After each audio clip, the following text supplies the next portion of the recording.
sommes avec Daniel Elena, 10 fois champion du monde des rallyes. C'est un plaisir de te voir, de te rencontrer derrière le Palais Princier pour cette magnifique occasion. Devant. Oui, devant le Palais Princier, mais toi tu es derrière. Pour cette magnifique occasion finale des Masters de pétanque. Alors, comment s'est passé d'abord hier la compétition de ton côté? C'est très bien passé puisqu'on a été au bout avec le Prince Albert et Dylan Rocher du Pro-Am. Donc déjà d'avoir une victoire monégasque pour cette première édition de la finale des Masters au Monaco, c'est génial. Et donc très très bien. Ça, en plus avec un artiste comme Dylan sur le rocher qui s'appelle Rocher. Voilà, ouais, c'est une anecdote quand même. C'est une anecdote, le jeu de mots qu'a fait le Prince lors de la remise de prix. C'était magique. Et je lui souhaite de continuer aujourd'hui. Qu'il soit le rocher reste sur le rocher, quoi. Ouais. Et puis il a tout le talent, la gentillesse, il est vraiment... c'est l'étoile montante à l'heure actuelle. Il est déjà au sommet et il faut qu'il reste 40 ans comme ça, minimum. Hein. Voilà, mais je pense qu'il a le mental et la capacité pour. Et puis d'avoir joué avec lui, moi en tant que passionné de pétanque, c'était un bonheur. Alors toi, la passion de la pétanque a démarré quand en fait? Voilà, elle a démarré il y a très très longtemps. Et je m'y mets de plus en plus depuis 2-3 ans. Et maintenant que je vais arrêter ma carrière sportive dans les rallyes, je vais essayer de démarrer une petite carrière dans la pétanque. Mais j'ai encore beaucoup de travail. Alors, mais ça commençait de mieux en mieux. Tu as fait la transition sur ma question à venir. C'est décidé, tu arrêtes les rallyes complètement après le dernier rallye avec Sébastien? Là, on en a un dans 3 semaines, donc le rallye d'Alsace. C'est notre dernier rallye ensemble officiellement pour Citroën. Après, c'est la retraite sportive automobile avant d'attaquer peut-être une autre carrière sportive à la pétanque. Mais comme je te dis, il y a encore beaucoup de travail, mais je ne désespère pas et j'y arriverai.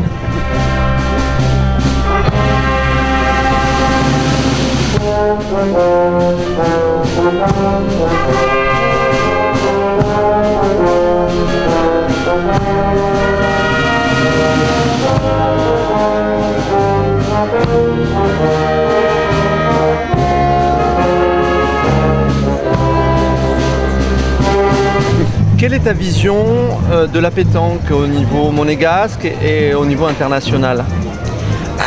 Au niveau monégasque, on a un très bon club. D'ailleurs, ils n'ont pas été, comment dire, le ridicule, parce que c'est mauvais terme, parce qu'à ce niveau-là, il n'y a personne qui est ridicule. C'est un sport qui est très compliqué, ça demande précision, adresse, concentration, parce que les gens ils imaginent pas le mental quand on est là sur le terrain qui fait 35 degrés, 40 degrés, de rester concentré à 100%. J'ai jamais vu un joueur faire une main, du moins une partie à 100%, et c'est ça qui est le plus dur dans ce sport-là.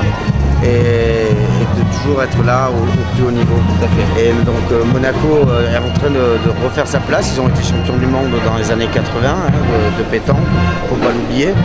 Donc ça a toujours été un sport qui a été toujours très présent à Monaco. Et après au niveau international, c'est sûr que les Français dominent un tout petit peu, mais il y a d'autres nations qui arrivent au fur et à mesure. Et on voit les Malgaches à l'heure actuelle qui sont très adroits et surtout très forts au tir. Et ce qui est mon gros défaut, le tir, je suis pointeur. On va pouvoir aider, Voilà. D'accord. Donc là, le projet pour les 2-3 années à venir, c'est se concentrer pour augmenter ton niveau en tant que joueur. Voilà. Et intégrer alors le Master Pétanque avec une équipe monégasque peut-être Je sais pas, déjà, moi j'aime bien tous les joueurs, j'ai pas de préférence. C'est pourquoi pas jouer avec des joueurs de très haut niveau. Et mon but ultime, c'est gagner une fois la Marseillaise. le rêve, voilà. Et après, c'est sûr, faire le master, des trucs comme ça. Oui, pourquoi pas intégrer l'équipe monégasque pour aller au championnat du monde. Voilà. Là, dans un an, c'est à Tahiti. Et pourquoi pas la pétanque aux Jeux Olympiques et représenter Monaco aux Jeux Olympiques. Tout à fait. À la pétanque. Mais bon, c'est pas encore un sport olympique, mais ça, on peut parler. Il y a un potentiel. Il y a un potentiel et il y a un pourparler en plus. Tout à fait. Donc, ça serait bien. Puisque en tant que sportif, il me manque plus que ça de faire les JO. Et représenter mon pays. Comme je dis, même si je ne suis plus à Monaco à l'heure actuelle, j'ai toujours porté haut les couleurs monégasques et j'ai toujours été fier d'être monégasque. Bien sûr, hein, sur le véhicule, le drapeau monégasque, voilà. Il a toujours été là pendant des années et des années, hein, plus de 10 ans. Donc,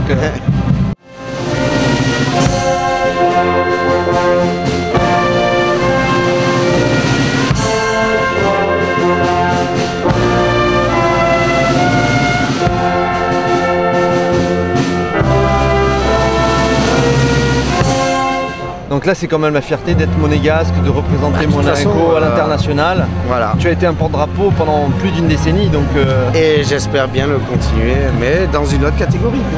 Ah ouais. Non, mais tout à fait. Non, mais là, c'est pour ça que l'objectif, c'est un autre défi. Tu redémarres une nouvelle carrière. Voilà, je suis tout jeune, j'ai 40 ans et maintenant, il me reste 40 ans pour gagner la Marseillaise. Avant. J'espère.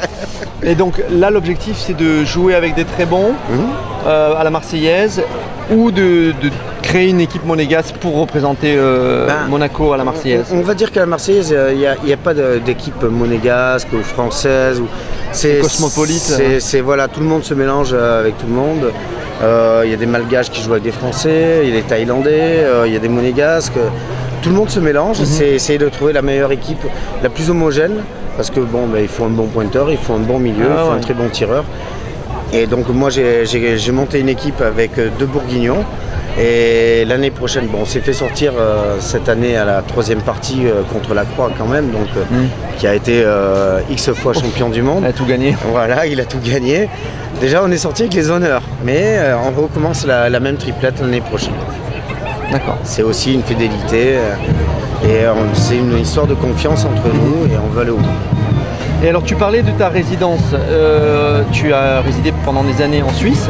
Non, je suis toujours en Suisse. Tu es toujours en Suisse toujours, Et ton objectif est de continuer à résider en Suisse ou revenir plus sur Monaco? Non, j'ai trouvé mon équilibre, j'aime bien la campagne, j'ai une très belle maison au milieu des vignes avec la vue sur le lac et le Mont Blanc. J'ai pas les contraintes de chercher un parking et c'est important, pas de pollution. Et ça, j'ai déjà dit plusieurs fois au Prince Albert, je suis quand même le seul monégasque qui paye son cadre de vie. Je ne profite pas des avantages de mon pays pour y vivre ici, mais je suis toujours fier de le représenter et ça sera à vie. Mais après, j'ai fait un autre choix dans ma vie, dans mon style de vie et je l'assume. C'est important de choisir son lieu de vie par rapport à ses vibrations personnelles et son ressenti. La Suisse, ça va, c'est tranquille. Ça joue. Ça va ou bien? Ça va, il n'y a pas le faux lac. Si, moi, avec mon tempérament un peu sanguin, je remets le feu. Mais complètement, latin à fond. Là, il faut les bouger. Non, ils sont très bien. Mais c'est vrai qu'il y a un cadre de vie qui est agréable. Donc tu es dans quelle région de la Suisse? Entre Genève et Lausanne, au milieu. Non, mais ça, c'est un choix. Comme j'ai dit, c'est pas parce que je ne vis pas à Monaco que je ne suis pas monégasque. Et que ton cœur ne bat pas pour Monaco. Et que mon cœur ne bat pas pour Monaco. Après, c'est un choix personnel. Non, mais ça, c'est parfait. Et là, l'interview avec la musique, on va être mal. Ça va être le DJ. Ah, ils envoient les pitchounettes là. Voilà.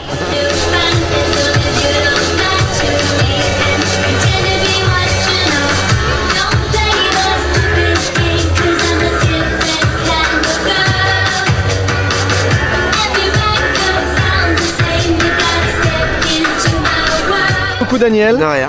Et bonne continuation et on va te suivre avec Monte Carlo Win pour toute ton évolution au niveau de la pétanque. Et merci beaucoup. Voilà.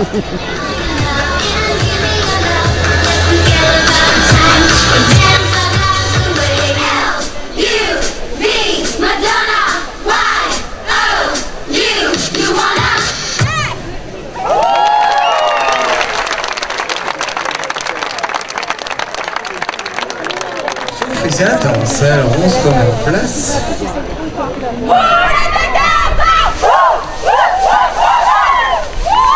Et elles sont Monaco. Elles ont compris les codes, hein. Elles savent comment ça marche. Merci les filles.